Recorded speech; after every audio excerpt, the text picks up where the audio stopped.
Hola, mi nombre es Alexander Casanova. El principio de Le-Chatelier, o también conocido como principio Chatelier o equilibrio químico de una reacción. Voy a hablar sobre la experimentación del equilibrio químico con el factor de temperatura. Como ya sabemos, los factores que afectan el equilibrio químico de una reacción son la concentración, la presión y volumen, el catalizador, que no afecta la constante de equilibrio, pero sí hace que ésta acelere su velocidad, y la temperatura. Factor temperatura. La variación del equilibrio causada por un cambio de temperatura dependerá de si la reacción, tal como está escrita, es exotérmica o endotérmica. Reacción exotérmica. Si la reacción es exotérmica, se puede considerar al calor como uno de los productos, por lo que al aumentar la temperatura, el equilibrio se desplaza hacia la izquierda. Si se disminuye la temperatura, el equilibrio se desplazará hacia la derecha. Reacción endotérmica. Si la reacción es endotérmica, el calor se considera como un reactivo. Por lo tanto, si se aumenta la temperatura, se favorece un desplazamiento del equilibrio hacia la derecha, y si se disminuye, hacia la izquierda, como podemos ver en la figura. Experimentación del equilibrio con el factor de temperatura. Para este experimento necesitamos dos vasos plásticos y también pastillas efervescentes. Lo que hacemos es agregar en los dos vasos la misma cantidad de agua, pero a diferencia que una esté a temperatura alta y la otra a temperatura ambiente. Luego agregamos las pastillas efervescentes a la vez en los vasos.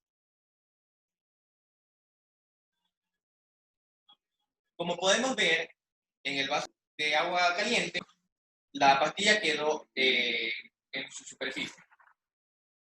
Como conclusión, tenemos que al aumentar o disminuir la temperatura y concentración del agua junto con la pastilla, la reacción ocurrió más rápido. Esto sucedió porque al alterar la temperatura y concentración se perdió el equilibrio. Para recobrar el equilibrio de la reacción, aumentó su velocidad, haciendo que la pastilla dejara de ser visible rápidamente, aún más que en una reacción sin alterar. Gracias. Hola, mi nombre es Jorge García. El principio de Le-Chatelier establece que en una reacción reversible, cuando existe una perturbación en una reacción química, el sistema buscará desplazarse a la izquierda o a la derecha, todo con el fin de inhibir esta perturbación. Referente a las perturbaciones por presión, las reacciones se dan únicamente en sistemas gaseosos reversibles. Tal como indica Le-Chatelier, si se aumenta la presión, el sistema buscará desplazarse hacia donde hay un menor número de moles gaseosos. En este caso, por ejemplo, se desplazaría hacia la derecha. Por otro lado, si se disminuye la presión, el sistema buscará desplazarse hacia donde hay un mayor número de moles gaseosos. En este caso, por ejemplo, sería a la izquierda. Creo que todo eso se entendería mejor con una experimentación. Dado que esto se da únicamente en sistemas gaseosos, la mejor forma de experimentar es con una reacción de combustión. En una reacción de combustión, una sustancia orgánica se quema y produce dióxido de carbono y agua, ambos en estado gaseoso. En este caso, se experimentará con acetona. La reacción de combustión sería la siguiente. Sin embargo, esa ecuación no está balanceada. La ecuación balanceada la podemos ver en pantalla.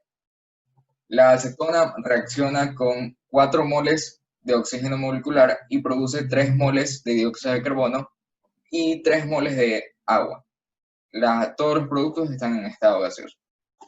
Para la experimentación se usarán los siguientes materiales: acetona en estado líquido, una bolita de algodón para poner ahí la acetona, una caja de cerillos y un recipiente de vidrio.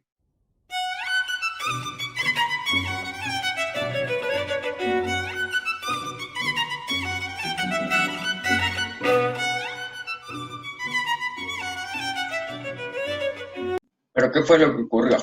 De acuerdo a la ley de Boyle, si aumentamos la presión, el volumen disminuirá.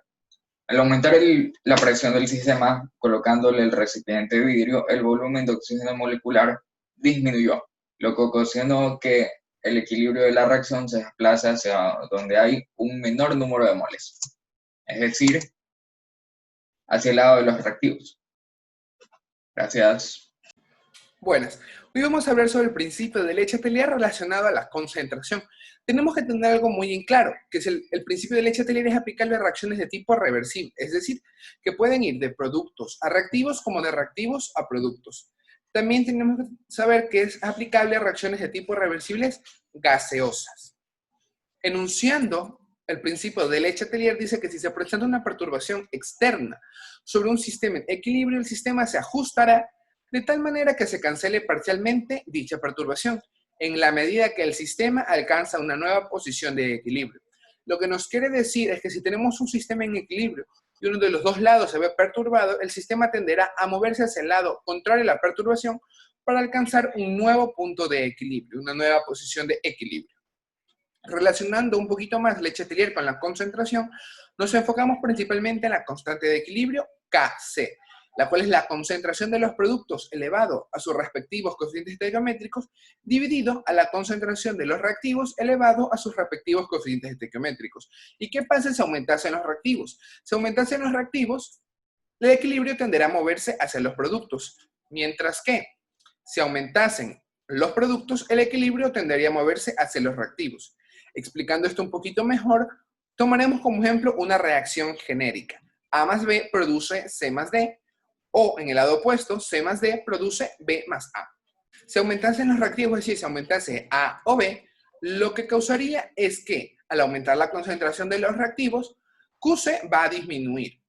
¿Qué es QC? QC es el cociente de reacción. QC posee la misma fórmula o emplea la misma fórmula que la constante de equilibrio, con una diferencia.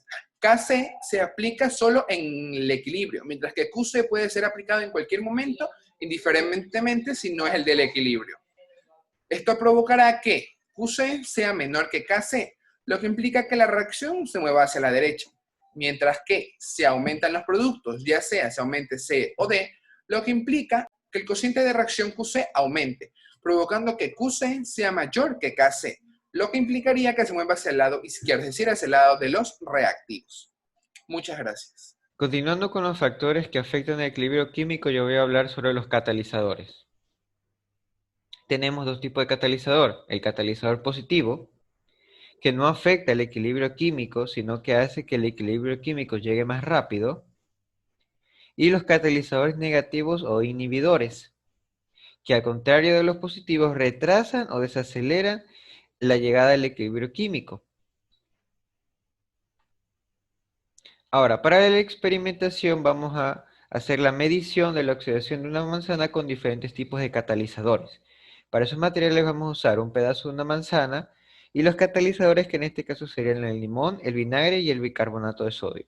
Recipientes plásticos y un cronómetro para medir el tiempo. Ya podemos observar que han pasado ya 40 minutos de que comenzamos el experimento. Vamos a pausar el tiempo y ahora vamos a ver los resultados de cada uno. Primero, el de condiciones normales. Podemos ver que es el que más se ha oxidado ya que tiene más partes marrones. El del agua más el catalizador que sería el limón. Podemos ver que se ha conservado más el color de la fruta. El agua más el vinagre. Podemos ver incluso que se ha conservado más que la del limón. Y ahora el del bicarbonato. Podemos ver que solo la parte que estaba expuesta al aire está marrón. Las demás partes se han conservado bastante bien. Por lo que podemos decir que los catalizadores retrasaron el proceso de oxidación de cada parte de las frutas. Como ya pudimos ver en el experimento, se cortó la manzana y eso hizo que las paredes celulares de la manzana se rompieran, atacando y degradando las pectinas, que no son el sostén de la fruta. Las oxididas, en contacto con el oxígeno, oxidaron a los fenoles y debido a esto surgieron las quinonas, que son las responsables de que las manzanas se volvieran con manchas marrones. Cabe destacar que los catalizadores negativos que utilizamos en este experimento, que fueron el vinagre, el ácido cítrico y el bicarbonato de sodio, retrasaron el proceso de oxidación. Gracias.